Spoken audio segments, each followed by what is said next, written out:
From CheapSheet.com, comedian John Mulaney once compared his wife, Anna Marie Tendler, to Erica Jane from The Real Housewives of Beverly Hills. And now, John Mulaney's wife, Anne Marie Tendler, let's remember, as of this recording, still married. I know John Mulaney's hanging out with Olivia Nun, but still married John Mulaney.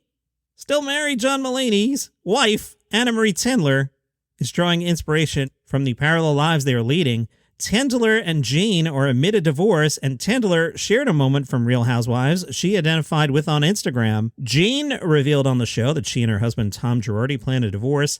Tendler, John Mulaney's wife, shared a confessional from the show where Jane opens up about trying not to wallow. Jane said, "I'm trying to motivate myself to get out and do things and not wallow." Tendler wrote, "Erica Jane speaks deep to my soul." John Mulaney, who is still married to Anna Marie Tendler, once used Jane as part of his inspiration in a 2019 Valentine's Day message to his wife, they're still married, Tendler. In that message, John Mulaney, who's married to Tendler, said, "Happy Valentine's Day to the coolest, kindest, funniest, weirdest, most beautiful, most artistically inspiring person I've ever met. Happy Valentine's Day to a woman who is a cross between Joan Didion and Erica Jane. Anna, you might as well be the Sea Org because I'd signed a billion-year contract to be with you.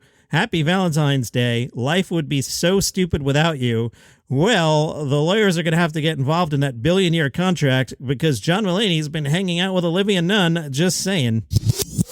Hi, it's me. I'm editing by the pool. I don't have my mic. I realize I've said Olivia Nun 3 times now. I'm leaving it in. Back to me. John Mulaney, who is married to Anna Marie Tendler, once referenced Jane in the opening to his Netflix children's special, John Mulaney and the Sack Lunch Brunch. The special opened with a line Jane delivered during season 9, which was, "Do you know who tells the truth? Drunks and children." Mulaney once told Seth Meyers he was more of a Real Housewives of Beverly Hills and Real Housewives of Orange County guy, but he was intrigued with Real Housewives of New York, saying, "I'd never seen it. I was very aware of it. And then my wife, Anna, said, that's leaps and bounds beyond Beverly Hills and Orange County. And I'd never seen a lick of it. She said, let's start at season 1, and we did, and it's fantastic. I like it very much. Her endorsement was exactly right." Now, if I go to Google and I type in John Mulaney as I record here, the first story is John Mulaney has nearly sold out 6 shows at Atlanta's Roxy. That's nice. The second story is from OK Magazine. The headline, "Did John Mulaney cheat on wife Anna Marie Tendler with Olivia Munn?" Let's click on that. Anna Marie Tendler's friends calling Olivia Munn homewrecker after shacking up with John Mulaney. Friends of Tendler are now claiming, this from OK Magazine, according to a source, that the comedian cheated on his wife with Munn, as the two have apparently known each other for years, even though they claim they met at church in L.A. Come on, really? Stop. Even though they claim they met at church in L.A. and started dating after he got out of rehab, Anna Marie's friends think there was already something going on between them. They're calling Olivia a homewrecker. Adding to the speculation, the 41-year-old publicly shared her support for the comedian after he announced he was going to rehab. The insider said, "It's a little suspicious." Meanwhile, OK writes, Mulaney and Munn don't seem to care who knows about their romance, as they were recently spotted smiling and laughing together while out for lunch in L.A. 3 days after their loved-up meal, Munn was seen leaving his L.A. home. The source said, "It's like they're flaunting it." Meanwhile, just a few days before, Anna Marie was still moving her stuff out of the house. Vulture spoke to Jim Belushi and said, "Hey, Jim Belushi, how did you get recommended for SNL?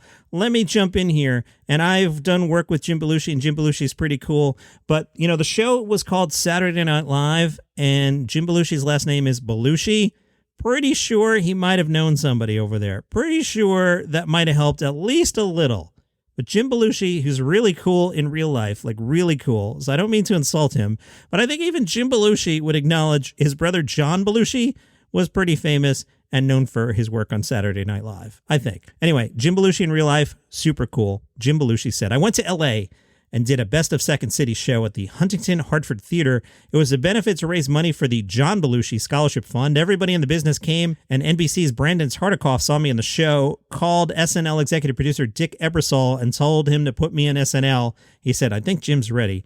Dick listened to him because they were partners. Everybody told me not to do it. I had talked to John about it. He said, why would you want to be on Saturday Night Live? We captured the hearts of America. No one will ever do that. I said, John, come on. I went to Second City. You went to Second City. Danny was at Second City. Gilda was at Second City. You guys made the transition from that improvisational style and feel on the stage, which is always difficult to transfer to camera, but you guys found a way to do it. I want to do it because it's a natural progression for a Second City actor. John Belushi said, you're crazy.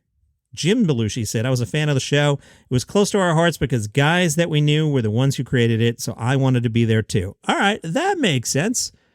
Vulture, your first episode on SNL was with John Candy, and you were practically a co-host. Sketches like the Phone Booth Confessional and the Men Behind Bars piece are those things you brought with you from Second City. Jim Belushi said, that was all John Candy. What happens is he shows up with a big hug and says, Jimmy Belushi, this is your first show on the big Saturday Night Live. What do you want to do? It's your show. I'm here to help you. Jim said, I'd like you to do Johnny LaRue. We sat in a room with Joe Flaherty and a couple of the Second City guys and wrote all the sketches. They all got in first show, all Johnny loving me. Vulture, hey Jim Belushi, what was your crew at SNL? It's so notoriously cliquish. Jim, I was on the outside. Believe it or not, in the last 2 days, I've realized something. I've always been on the outside. Vulture did not follow up on that. That's interesting. They asked him then about Eddie Murphy. Jim said, let me tell you something about Eddie Murphy. He's one of the nicest men I've ever worked with. He was a huge star at that time, and he always took time with me, always sat with me and joked with me and considered every idea I gave him. He handled his fame so well. I said to him, are you all right with this? Because it killed my brother. Eddie said, I'm good, Jim. Thank you. I'm so happy for him and his whole career. He was always a gentleman to me, and he did the best James Brown impression I've ever seen. Vulture, you were the first cast member to be fired, then rehired. I understand the firing part. How'd you get rehired? Jim, very simple. I was out of control. It was the best thing to ever happen to me. I was out of my mind. I was throwing a fire extinguisher at Dick Ebersol, a hissy fit. SNL is the hardest thing I ever did, and that's including divorce. I survived it barely. I went back to him with my tail between my legs. I dropped the ego. I got humble. I stopped drinking for the rest of the season. John did 4 years and quit. I said, what the F, man? What are you quitting for? He said, Jim, it's like high school. Senior year, you've got to move on. And I felt like I was in my sophomore year. In the second semester of that year, I finally got it. Then I didn't come back because Lorne Michaels came, but that was because Dick put me in my place, rightfully, and had the courage to do it. I came back, I begged for forgiveness, and he put me on probation. My wife at the time said, you thrive on probation. You were on probation from freshman to senior year of high school. You operate better with boundaries. Mashable wrote about Leatherkenny. I've been hearing great things about this. I started watching and I got a couple episodes in, and then I think Loki distracted me. It's on Hulu. I really enjoyed what I've seen so far. Mashable wrote, you'll know in the first 3 minutes of Leatherkenny's first episode whether this show's for you. After a brief title card introducing the small Canadian town, which says Leatherkenny consists of Hicks, Skids, hockey players, and Christians. These are their problems. We meet farmers Wayne and Daryl manning their roadside produce stand. 2 hockey players roll up and for petty small-town tribal reasons are spoiling for a fight. They whip off their shirts, and Wayne and Daryl, almost literally without batting an eyelid, proceeds to verbally demolish them with military precision. Letterkenny began as a Twitter account, then a web series called Letterkenny Problems, created by Jared Keeso, who based both on his hometown of Listowel. Keeso also plays Wayne, a good old boy with a lantern jaw and baby bangs, perennially clad in a flannel shirt tucked into his well-fitted straight-leg jeans, with a permanent squint and a general air of stoic exasperation at the nonsense other people constantly visit upon him, from his awkward buds to men challenging him for the title of toughest guy in Letterkenny. All 9 seasons of Letterkenny are on Hulu.